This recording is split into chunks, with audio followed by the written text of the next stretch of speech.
और बड़ी खबर के साथ कर रहे हैं शुरुआत। शंग्रीला डायलॉग में अमेरिकी रक्षा मंत्री का बड़ा बयान सामने आया है। एशिया में चीन से सिर्फ भारत ले सकता है टक्कर। लॉयड ऑस्टिन के इस बयान का एनालिसिस करें उससे पहले इसकी डिटेल आपको बता दें। भारत की बढ़ती ताकत का यहां जिक्र किया गया है, क्योंकि भारत की बढ़ती ताकत किस तरीके से इस क्षेत्र में स्थिरता ला सकती है, उसको लेकर ऑस्टिन का यह बयान बहुत मायने रखता है। चीन के आक्रामक रुख से एशिया में तनाव बढ़ेगा और अमेरिका अपने मित्र राष्ट्रों के साथ हमेशा खड़ा रहा है। मेजर जनरल संजय सोई इस वक्त हमारे साथ हैं। सोई साहब, इस बीच इस तरीके के ये स्टेटमेंट्स आना और जिस तरीके से शंग्रीला में जो चर्चा की जा रही है, वॉर के होते हुए ये चर्चा की जा रही है, और इस बीच भारत की क्षमता का यहाँ पर जिक्र किया जाना, क्या नहीं है बहुत जरूरी एक स्ट्रॉन्ग मैसेज कन्वे करना ऑल ओवर द वर्ल्ड? नहीं, बिल्कुल ये बात सही है कि खास तौर से जब चीन ने अमेरिका को इतनी खरी खोटी सुनाई है, उस समय में अमेरिका देख रहा है कि कौन उसके साथ साथ है।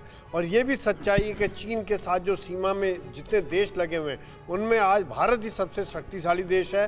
भारत के पास क्षमता है, भारत की इकॉनमी है, भारत का साइज़ है, भारत की सेना ने अपना दमखम दिखाया है। पिछले साल जो गलवान में जो युद्ध हुआ था, झड़प हुई थी, उसमें चीन की सेना को पता चल गया है। लेकिन भारत को ये ध्यान रखना पड़ेगा कि अमेरिका कितना हमारा मित्र है। भारत को अल्टीमेटली अगर कुछ होता है तो हमें अपने आप पर ही भरोसा करना पड़ेगा, आत्मनिर्भर होना पड़ेगा। और यही चीज़ आज जिस प्रकार से सरकार की नीति है, मैं इस चीज़ को पूरी तरह से मानता हूं कि जो आत्मनिर्भर भारत है, अल्टीमेटली वही हमारी ताकत बनेगा।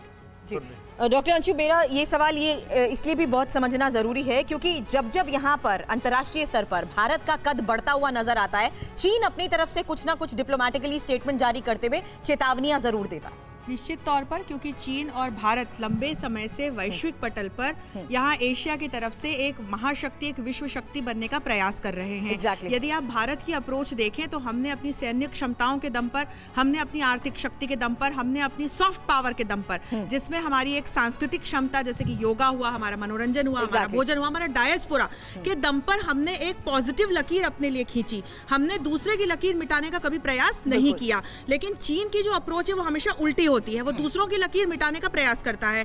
और यही कारण है कि कहीं ना कहीं अमेरिका और चीन के बीच भी तल्खियां बढ़ती जा रही हैं। चीन ने इस पूरे रीजन में सबके लिए इनसिक्योरिटी क्रिएट की, भारत ही नहीं बल्कि सबके लिए, जो भी उसके पड़ोसी देश हैं। और देखिए इधर शांग्रीला डायलॉग में बोले जापानी पीएम फूमियो किशिदा, आज जो यूक्रेन में हो रहा है वो कल पूर्वी एशिया में हो सकता है। रूस यूक्रेन युद्ध से दुनिया में परिस्थितियां बदली हैं, ये जापानी पीएम ने कहा है। किसी और की समस्या कहकर इसे टाला नहीं जा सकता। फूमियो किशिदा का यह बयान, अंतर्राष्ट्रीय समुदाय एक ऐतिहासिक चौराहे पर खड़ा है। सिंगापुर में चल रहा है शांग्रीला डायलॉग, और जिसमें यह महत्वपूर्ण बयान जापान की तरफ से पूरी दुनिया के लिए एक तरीके से वो एक अलार्म दे रहे हैं कि स्थितियां किस तरह से बदल रही हैं इस साउथ एशिया में।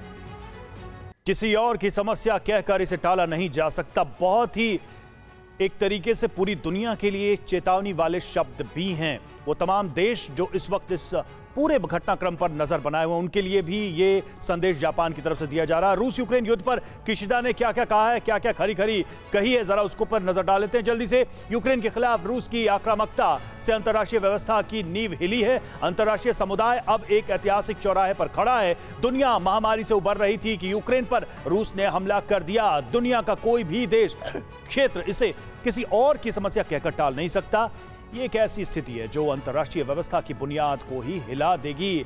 आज यहां आए हर देश और व्यक्ति को इसे अपना मामला मानना चाहिए। मुझे इस बात की आशंका है कि जो आज यूक्रेन है वो कल पूर्वी एशिया भी हो सकता है। यूक्रेन पर हमले से सुरक्षा को लेकर देशों की धारणा काफी बदली है। सर, भारत के ही रिस्पेक्ट में इस पूरे मामले को देखना चाहूंगा। आप बताइए, रूस और अमेरिका के बाद जब बात आती है तो भारत तो मिडिल पाथ ले सकता है, क्या ये सुविधा चाइना के केस में भी होगी भारत के पास? देखिए, चाइना और इंडिया का जो सवाल है, ये तो दोनों ग्रोइंग है, जैसे अंशु साहब ने कहा, दोनों ग्रोइंग इकोनॉमी है, एक साथ बढ़ना ही है। जहाँ तक इनका कॉन्फ्लिक्ट है, ये हमें आपस में कम होता है हम दूसरे के प्रभाव से। अमेरिका जो भी स्टेटमेंट देता है, यू हैव टू, हमें हमेशा कॉशियस होकर उसको समझना चाहिए। जैसे आज उसने कहा कि इंडिया ही खाली बदला इकट्ठा खड़ा हो सकता है, तो ये इंडिया और चाइना में भी टेंशन क्रिएट करने की भी बात हो सकती है। हाउएवर इंडिया तो ऑलरेडी तैयार है, हम तो बिल्कुल तरीके से तैयार हैं। सर, लेकिन ताइवान के लिए भी तो हो सकता है, पूर्वी एशिया का देश। पूर्वी एशिया का देखिए, रशिया ने अभी सेंट्रल एशिया में इंटरफेयर कर लिया अभी।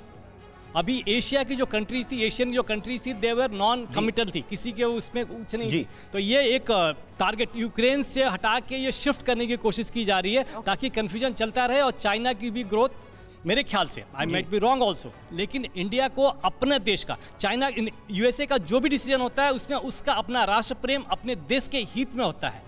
ये हमेशा भी हमें भी ध्यान रखना चाहिए और जो हमारी सरकार ध्यान में रख रही है कि इंडिया का नेशनल इंटरेस्ट सबसे ऊपर प्राइम कंसर्न है, उसको रख के फिर आगे चलना है। अब हम डिफेंस के वजह से भी हम काफ़ी स्ट्रांग हो चुके हैं, हमें किसी डरने की जरूरत नहीं है। अब इंडिया हमारे भारत का भी रहा है कि हमें एक्सपेंशन होने की नीति हमारी कभी भी नहीं रही है, हमें कब्जा करने की नीति नहीं रही है, लेकिन हमें सुरक्षित रहना है। कुटुंबकम वाले हैं हम, विस्तारवादी थोड़ी है ड्रैगन की तरह। अड़ी सोमवार से शुक्रवार शाम 6 बजे सिर्फ TV9 भारतवर्ष पर।